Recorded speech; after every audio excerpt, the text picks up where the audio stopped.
Wait. ఊతప్పంని ఎప్పటిలాగా రొటీన్‌గా కాకుండా ఇలా డిఫరెంట్‌గా ఒకసారి ట్రై చేయండి. చాలా టేస్టీగా ఉంటుంది. ఫస్ట్ వచ్చేసి స్టవ్ వెలిగించుకొని స్టవ్ మీద ప్యాన్ పెట్టుకొని ప్యాన్ మంచిగా హీట్ అవ్వనివ్వాలి. నెక్స్ట్ వచ్చేసి దోస బ్యాటర్‌ని కొంచెం థిక్‌గా, మందంగా ఊతప్పంలాగా వేసుకోవాలి.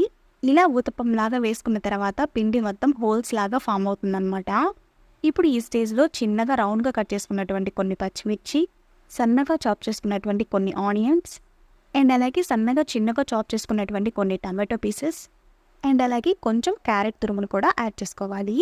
ఇవన్నీ యాడ్ చేసుకోవడం మీకు ఇష్టం లేకపోతే ఓన్లీ పచ్చిమిర్చి, ఆనియన్స్‌ని చాప్ చేసుకొనైనా యాడ్ చేసుకోవచ్చు. బట్ ఇవన్నీ యాడ్ చేసుకోవడం వల్ల టేస్ట్ ఇంకా బాగుంటుందన్నమాట. పైన కొంచెం పప్పుల పొడి ఆర్ కరివేపాకు పొడిని యాడ్ చేసుకుంటే ఇంకొంచెం టేస్ట్ యాడ్ అవుతుందన్నమాట.